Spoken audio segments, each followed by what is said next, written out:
Hello, it's Randi Rhodes. Here's a clip from our show, and go to randyrhodes.com for the whole thing and a podcast. Buy a stinking podcast. Mary had a little man. The fault. We believe that all men are created equal. To the magnificent mosaic that is America. From radio beacon to radio beacon. I have a dream today. Change has come to America. Believe me. Knock, knock. Who's there? It's a figment of your imagination. Randi Rhodes Show. Turn up your mind. You tell the president you were going to deliver the message. I can't comment on private conversations sir, with the it's president on to preserve page- executive privilege. I'm sorry? I could read you the exact statement again if you'd like me to. I said the White House has directed that I not disclose the substance of any discussions with the president or his advisors to protect executive branch confidentiality. You're not going to stonewall me in my questioning. Mr. Chairman, this witness continues to obstruct the work of this committee by refusing to answer questions. He's been ordered to do so by you. I ask that you would judge him in contempt in these proceedings. Seriously, dude, this man obstructed in front of the entire United States of America, and still the United States of America is not for impeachment. 59% of Americans are against impeachment, and you might wonder why. Well, 31% of the 59% believe that Trump would be in a stronger position if the House impeached him and the Senate didn't remove him. So you have some thinkers out there who are trying to think their way through the decision about whether or not to impeach the president. And there are all different reasons why people are against it. You have a good chunk of people who just want to go and vote him out themselves. They are really anxious to do it. They're enthusiastic about it, and they want the chance. Others think that if we impeached him, and the Senate obviously will not remove, with this particular Senate, with Mitch McConnell, the Grim Reaper, that it will strengthen Donald Trump. So you have a whole bunch of people out there with all different thought processes about whether or not to impeach this president. Mine is this. You want to know what my thinking is? Do the constitutionally correct thing. Protect America, which is a nation of laws, not men. That is why you impeach this president. He has broken the law. At least 10 instances of obstruction of justice, well documented in the Mueller report, meeting all 3 criteria for charging that crime. And Corey Lewandowski yesterday obstructed justice. He should have been hauled out to the hoosgow to send a very strong message to every other witness that this fake claim of executive privilege does not exist once you have sat down and talked to an investigator, whether it was Mueller or one of his team members, or gave any previous testimony to any entity. You have waived executive privilege. Don McGahn has, Hope Hicks has, Dearborn has. And you know why Dearborn's important? Because what happened with Lewandowski was Donald Trump dictated a note to Lewandowski, told him he wanted to go deliver it to Jeff Sessions, and don't go to DOJ because they keep logs of who goes in and out. Do it on the sly. Do it in an undetectable, untraceable way. Have him over to your offices or go take him out to dinner. Give him this note and tell him to read it to the American people saying the president did nothing wrong. This is a witch hunt. Okay? Lewandowski put it in his safe where he keeps all his guns. And then he called Rick Dearborn and he said, you know, hey, I'm not taking the fall for this putz. You do it. You do it. And that's why Dearborn's testimony is important. But Dearborn did work inside of the White House. He was the chief of staff to Jeff Sessions.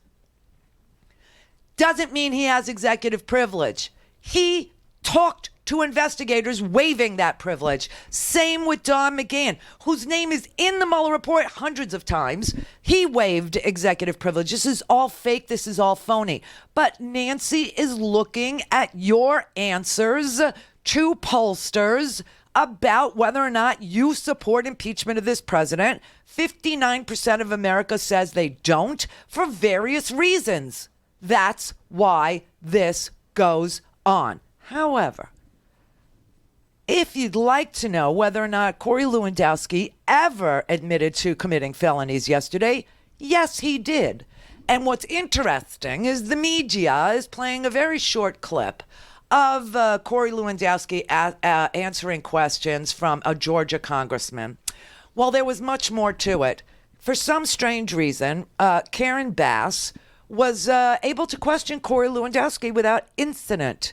I don't know why he didn't make it personal with her too, but he sat still and answered her questions. Mr. Lewandowski, I want to follow up from my colleague here, Mr. Deutsch.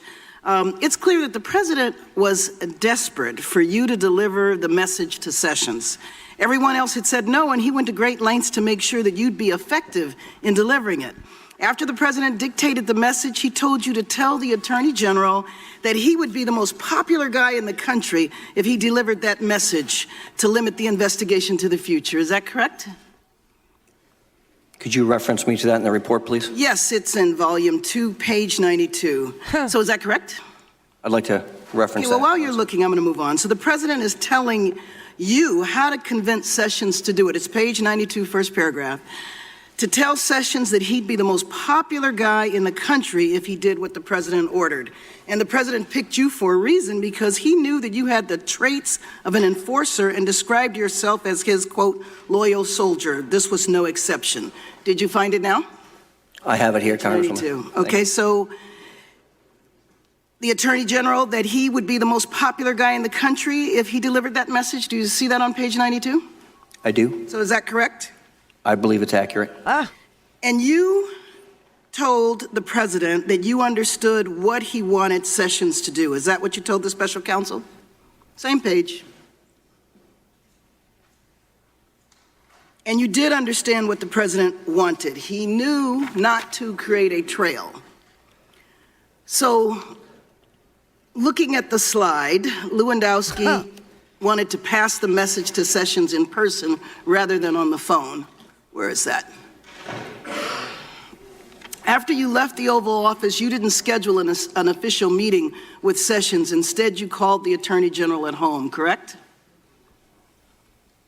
If that's what's in the report. You told Sessions you wanted to meet in person rather than on the phone. You could have just read the message from the president over the phone, but you knew that it would make it harder to persuade Sessions to do what you wanted. So you wanted to meet with him in person, correct? If that's what the report states, yes. Yes. So the Attorney General works at the Department of Justice, but you told the special counsel that you didn't want to meet in the Department of Justice because you knew that if you went into a government building that there's a public log of the visit, and you specifically told the special counsel that you did not want to, quote, a public log of your visit. Isn't that right?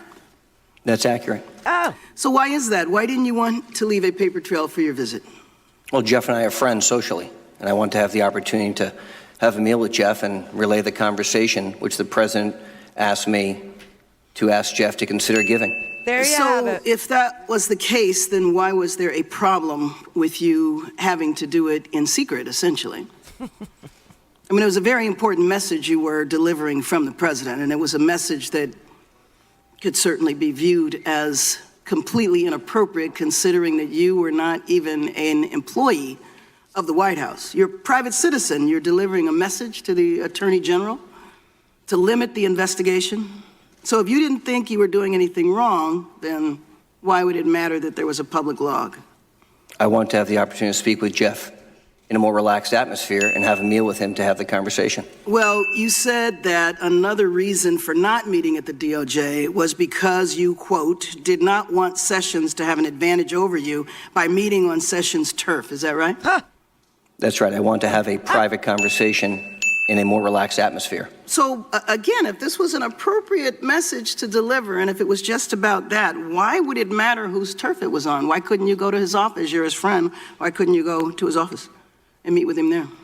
I suppose I could have, but I chose to I wanted to have a discussion with Jeff, as we have had so many occasions before that. Exactly. I mean, I believe... Never inside the Department of Justice. That Sessions knew that it was wrong, and that Sessions canceled his meeting with you. If you guys were good friends, why would he have bothered to cancel it? Did he call you up to reschedule it? That'd be a question for Jeff Sessions. Well, after you testified, and you testified earlier that after the inauguration, you didn't communicate with the Attorney General often. You're a good friend that you have dinner with. So when you said that you had a message to deliver, isn't it fair to say that Sessions knew you were calling on behalf of the president and that that message was from him?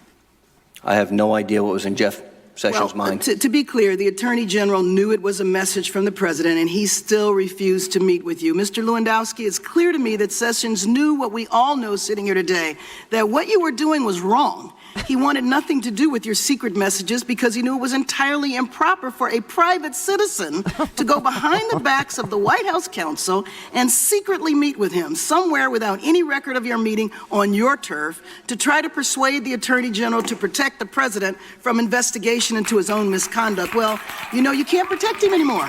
And I'm glad that this misconduct can finally be brought to public attention so that the president can be held accountable. The gentlelady's time has expired. Very well done, Karen Bass. Very well done. She got him to admit everything.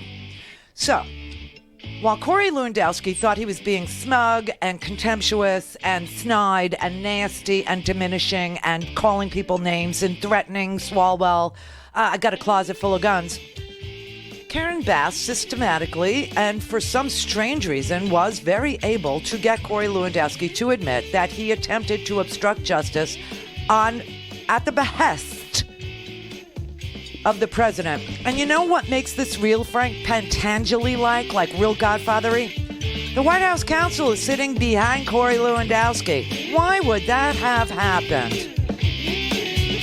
I don't know. Go to RandiRhodes.com for the whole thing and a podcast. Buy a stinking podcast.